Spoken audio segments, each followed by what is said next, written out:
Hello बच्चों, आप देख रहे हैं NCERT विद छाया। अभी तक आपने मेरे चैनल को सब्सक्राइब नहीं किया है तो सब्सक्राइब जरूर से कर लें। आज हम पढ़ने वाले हैं क्लास 8 चैप्टर 3 दीवानों की हस्ती। इसके लेखक हैं भगवती चरण वर्मा। बच्चों, इस कविता में कवि ने स्वयं को एक मस्त मौला व्यक्ति के रूप में प्रस्तुत किया है। कवि सांसारिक बंधनों में बंधकर नहीं रहना चाहते हैं, वे जगह जगह घूमना चाहते हैं, लोगों पर अपना प्यार लुटाना चाहते हैं। कभी जहां भी जाते हैं खुशियां बांटते चलते हैं, मस्ती का माहौल बनाते चलते हैं। कभी सबके सुख दुख को समान भाव से देखते हैं। चलिए देखते हैं कवि की कल्पनाओं में क्या है दीवानों की हस्ती। हम दीवानों की क्या हस्ती, आज यहाँ कल वहां चले, मस्ती का आलम साथ चला, हम धूल उड़ाते जहां चले। कभी कहते हैं हम दीवानों की क्या हस्ती, हम मौज मस्ती में रहने वालों का क्या अस्तित्व है, क्या वजूद है। हस्ती का मतलब है अस्तित्व, वजूद। आगे क्या कहते हैं कवि, आज यहाँ कल वहां चले, हम आज यहाँ हैं तो कल कहीं और चले जाते हैं। मस्ती का आलम साथ चला, आलम यानी कि माहौल, जन समूह, झुंड साथ चलता है। हम धूल उड़ाते जहां चले। कभी कहते हैं जब हम आगे बढ़ते हैं तो शांत और मौन रहकर आगे नहीं बढ़ते, हम नाचते गाते मस्ती में झूमते धूल उड़ाते चलते हैं, यानी किसी बात की परवाह नहीं करते हैं। पंक्तियों का अर्थ देखेंगे। कभी कहते हैं कि हम दीवानों का क्या अस्तित्व है, हम एक जगह नहीं ठहरते हैं, आज यहाँ है कल कहीं और। हम जहाँ भी जाते हैं ढेर सारी खुशियां लुटाते हैं। मस्ती का आलम यानी माहौल, जन समूह, झुंड हमारे साथ चलता है। हम दीवाने किसी बात की चिंता नहीं करते, हम बेफिक्र होकर मस्ती से झूमते धूल उड़ाते चलते हैं, अर्थात हर हाल में खुश रहते हैं। अगली पंक्तियां देखते हैं।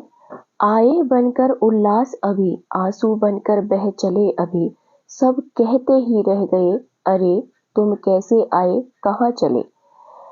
आए बनकर उल्लास अभी, अभी अभी तो खुशी बनकर आए थे। उल्लास का मतलब है खुशी, यानी कि कभी जहाँ जाते हैं वहाँ खुशियों का माहौल बन जाता है। फिर आंसू बनकर बह चले अभी, फिर हम आंसू बनकर बह चलते हैं, यानी कि वहां से निकल जाते हैं, लोग उदास हो जाते हैं। सब कहते ही रह गए, फिर सब कहते हैं, जब हम वहां से चलते हैं तो लोग हमें याद करते हुए कहते हैं, अरे तुम कैसे आए कहाँ चले। फिर लोग क्या कहते हैं, आप क्यों आए थे, किस लिए आए थे और अब कहाँ चले गए। पंक्तियों का अर्थ देखेंगे। कभी कहते हैं हम जहाँ जाते हैं वहाँ खुशी बनकर जाते हैं, यानी कि वहाँ पर खुशी का माहौल बन जाता है, और जब वहाँ से जाते हैं तो लोग उदास हो जाते हैं और आंखों से आंसू बहने लगते हैं। हमारे जाने के बाद लोग हमें याद करते हुए कहते हैं कि अरे तुम किस लिए आए थे और अब कहाँ चले गए। अगली पंक्तियां देखेंगे।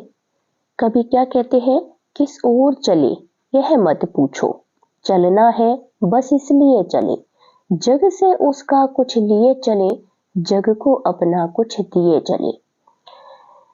किस ओर चले, अर्थात चलते समय लोग पूछते हैं आप कहाँ जा रहे हैं, तो कभी क्या कहते हैं, यह मत पूछो कि हम किस ओर जा रहे हैं, कहाँ जा रहे हैं। फिर क्या है, चलना है बस इसलिए चले, हमें तो बस चलना है, चलते रहना है, बस इसलिए चले जा रहे हैं। उसके बाद क्या है, जग से उसका कुछ लिए चले, जग से यानी संसार से, जग मतलब संसार। हम संसार में जहां भी जाते हैं, जो कुछ भी हमें अच्छा लगता है, यानी अच्छी बातें, ज्ञान की बातें, हम उन्हें ग्रहण कर लेते हैं। फिर क्या है, जग को अपना कुछ दिए चले, यानी जग यानी संसार, संसार को अपना कुछ दिए चले और आगे चलकर वही ज्ञान संसार में बांटते चलते हैं। पंक्तियों का अर्थ देखेंगे। कभी कहते हैं कि हम दीवाने एक जगह ठहरते नहीं हैं, यह मत पूछो कि मैं कहाँ जा रहा हूँ और किधर जा रहा हूँ, मुझे बस चलते जाना है, इसलिए मैं चलता रहता हूँ। चलते चलते इस संसार में मुझे जो अच्छी बातें सीखने को मिलती हैं, उन्हें मैं ग्रहण कर लेता हूँ और इस संसार से सीखा हुआ वही सब कुछ दूसरों में बांटता चलता हूँ। इसलिए मुझे बस चलते रहना है। अगली पंक्तियां देखते हैं। दो बात कही दो बात सुनी, कुछ हंसे और फिर कुछ रोए, छक कर सुख दुख के घूंटों को हम एक भाव से पिए चले। दो बात कही दो बात सुनी। कभी कहते हैं हम जहां भी जाते हैं लोगों से घुल मिलकर खूब बातें करते हैं। दो बात कही यानी कि दो बातें हम अपनी कहते हैं और दो बातें उनकी भी सुनते हैं, हम उनसे खूब बातें करते हैं। कुछ हंसे और फिर कुछ रोए। कुछ हंसते हैं, जो हंसी की बातें होती हैं उन पर हम हंसते हैं, और फिर कुछ रोए यानी कि जो दुख की बातें होती हैं उन पर हम रो लेते हैं। छक कर सुख दुख के घूंटों को हम एक भाव से पिए चले। छक कर यानी कि जी भरकर, सुख दुख के घूंटों को जी भरकर एक दूसरे के सुख दुख को बांटते हैं। हम एक भाव से पिए चले। हम एक दूसरे के सुख दुख को अपना समझते हैं और आपस में बांटते हुए आगे बढ़ जाते हैं। पंक्तियों का अर्थ देखेंगे। कभी कहते हैं हम जहां भी जाते हैं लोगों से घुल मिल जाते हैं, उनसे खूब बातें करते हैं। दो बातें अपनी कहते हैं, दो बातें उनकी सुनते हैं। कुछ हंसते हैं फिर कुछ रोते हैं, यानी जो हंसी की बातें होती हैं उन पर हम हंसते हैं और दुख की बातें होती हैं उन पर हम रो लेते हैं। हम एक दूसरे के सुख दुख को समान भाव से देखते हैं, अर्थात दूसरों के सुख दुख को अपना समझते हैं। हम जी भरकर एक दूसरे से अपना सुख दुख बांटते हुए आगे बढ़ जाते हैं। अगली पंक्तियां देखेंगे। हम भिखमंगों की दुनिया में स्वच्छंद लुटाकर प्यार चले, हम एक निशानी सी उर पर ले असफलता का भार चले। कभी कहते हैं हम भिखमंगों की दुनिया में, यानी कि भिखारियों की दुनिया में। कभी ने भिखारी क्यों कहा है? क्योंकि इस दुनिया में लोग लेना जानते हैं, देना नहीं जानते हैं, अपना स्वार्थ हल करना जानते हैं, लोग स्वार्थी हैं। तो उन लोगों के लिए क्या कहा है कवि ने? हम भिखमंगों की दुनिया में। हमें पता है कि लोग स्वार्थी हैं, उसके बावजूद भी क्या कहते हैं कवि? स्वच्छंद लुटाकर प्यार चले। स्वच्छंद यानी कि दिल खोल कर कभी प्यार लुटाते हैं। क्या करते हैं कभी? स्वच्छंद लुटाकर प्यार चले। उन लोगों पर प्यार खुलकर लुटाते हैं ताकि लोग खुश हो जाएं, फिर भी लोग उदास हो जाते हैं। हम एक निशानी सी उर पर ले असफलता का भार चले। कभी फिर भी असफल हो जाता है। फिर कभी कहते हैं हम एक निशानी सी उर पर, हृदय पर असफलता का भार यानी कि बोझ लेकर चलते हैं। कभी कहते हैं हम असफलता की एक निशानी अपने हृदय पर बोझ की तरह लेकर चले जाते हैं। भार यानी बोझ की तरह लेकर जाते हैं। पंक्तियों का अर्थ देखेंगे।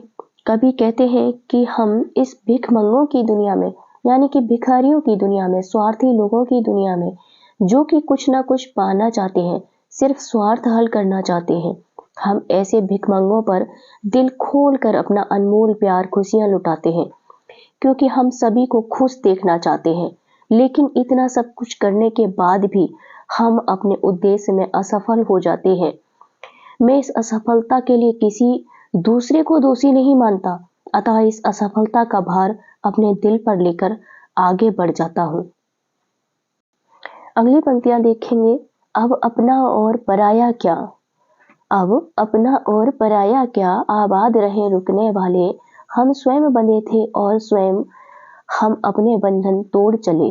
कभी कहते हैं इस दुनिया में ना कोई मेरा अपना है ना कोई पराया है, मेरे लिए सभी समान है। आबाद रहे रुकने वाले। कभी कहते हैं जो मेरे साथ चल रहे थे वो भी खुश रहें, जिन्हें अपनी मंजिल मिल गई है और वो वहीं रुकना चाहते हैं तो रुकने वाले भी आबाद रहें, यानी कि खुश रहें। हम स्वयं बंधे थे और स्वयं हम अपने बंधन तोड़ चले। कभी कहते हैं इन सांसारिक बंधनों में अर्थात मोह माया में बंधकर नहीं रहना चाहता। हाँ, अब तक मैं स्वयं बंधा था।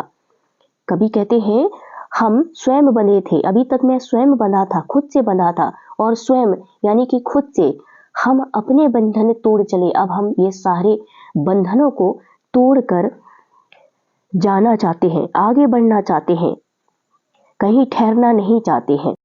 अर्थ देखेंगे, कभी कहते हैं कि इस दुनिया में ना कोई अपना है ना कोई पराया है, अर्थात मेरे लिए सब समान है।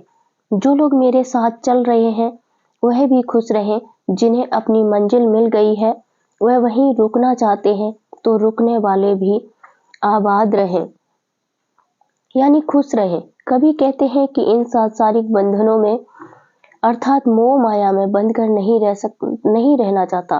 अब तक मैं स्वयं बंधा था, अब इन बंधनों में बंधकर नहीं रह सकता। मैं खुद इन बंधनों को तोड़कर आगे चलते रहना चाहता हूँ, क्योंकि हम दीवानों का कोई अस्तित्व नहीं है। तो ये थी प्यारी सी कविता दीवानों की हस्ती। आई होप बच्चों समझ में आ गया होगा। प्रश्न उत्तर हम नेक्स्ट वीडियो में करेंगे।